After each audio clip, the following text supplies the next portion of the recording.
Hi நண்பர்களே, நம்ம இப்போ என்ன பண்ண போகிறோம்னு பார்த்தோம்னா தேங்காய் பால் சாதம் தாங்க.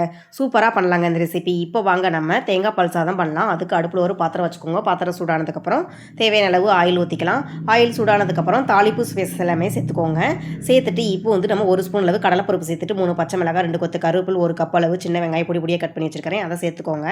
சேர்த்துட்டு இப்போ வெங்காயத்தை நல்லா பச்சை வாசனை போகிற அளவுக்கு நல்லா மிக்ஸ் பண்ணி விட்டு நல்லா கலர் செஞ்சு வர அளவுக்கு நல்லா வணக்கிக்கலாங்க. நல்லா வணக்கிட்டு இப்போ ஒரு 1.5 டீஸ்பூன் அளவு இஞ்சி பூண்டு பேஸ்ட் வச்சுருக்கிறேன். அதை சேர்த்துக்கோங்க. அதை சேர்த்துட்டு நல்லா பச்சை வாசனை போகிற அளவுக்கு நல்லா மிக்ஸ் பண்ணி விட்டு நல்லா வணக்கிக்கலாங்க. நல்லா வணக்கிட்டு இப்போ கொஞ்சமாக முந்திரி சேர்த்துக்கிறேங்க. முந்திரி சேர்த்துட்டு நல்லா மிக்ஸ் பண்ணி விட்டுக்கோங்க. நல்லா மிக்ஸ் பண்ணி விட்டு இப்போ நம்ம தேங்காய் பால் கொஞ்சமாக எடுத்து வச்சுருக்கிறோம். அதை சேர்த்துக்கோங்க.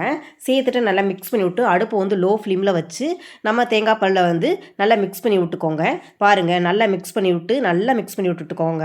நல்லா மிக்ஸ் பண்ணி விட்டுட்டு அப்புறம் அவ்வளோதாங்க. அடுப்பு ஆஃப் பண்ணிவிட்டு நம்ம தேவையான அளவு சாதத்தை சேர்த்துட்டு நம்ம வேர்க்கடலை வறுத்து வச்சுருக்கிறோம். தேவையான அளவு அதை சேர்த்துட்டு தேவையான அளவு உப்பு சேர்த்துட்டு கொஞ்சமாக மல்லித்தலையை சேர்த்துக்கோங்க. சேர்த்துட்டு இப்போ நல்லா மிக்ஸ் பண்ணி விட்டுக்கோங்க. சாதத்தை எல்லாமே நல்லா தேங்காய் பால் சாதத்தில் நல்லா மிக்ஸ் ஆகிற மாதிரி நல்லா மிக்ஸ் பண்ணி விட்டுக்கோங்க. சாதத்தை நல்லா மிக்ஸ் பண்ணி விட்டுட்டிங்கன்னா அவ்வளோதாங்க, தேங்காய் பால் சாதம் ரெடிங்க. சூப்பர் டேஸ்ட்டாக இருக்கும், ஈஸியாகவும் இருக்கும், குயிக்காகவும் பண்ணிடலாம்.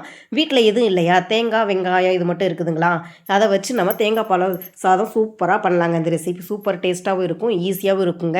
சின்ன பிள்ளைங்கள்லேருந்து எல்லாருமே நல்லா விரும்பி சாப்பிடுவாங்க. அந்த அளவுக்கு டேஸ்ட்டாக இருக்கும்.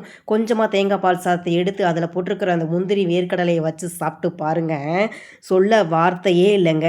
நீங்கள் வீட்டில் இது மாதிரி ட்ரை பண்ணி பார்த்துட்டு எப்படி இருந்துச்சுன்னு கமெண்ட் பாக்ஸில் கமெண்ட் பண்ணுங்கள். வீடியோ பிடிச்சிருந்துச்சுன்னா கேபி தேவி சேனலுக்கு சப்போர்ட் பண்ணுங்கள். இனி ஏன் வெயிட் பண்ணுறீங்க, இந்த ரெசிபியை ட்ரை பண்ணி தான் பாருங்களேன். பாய்.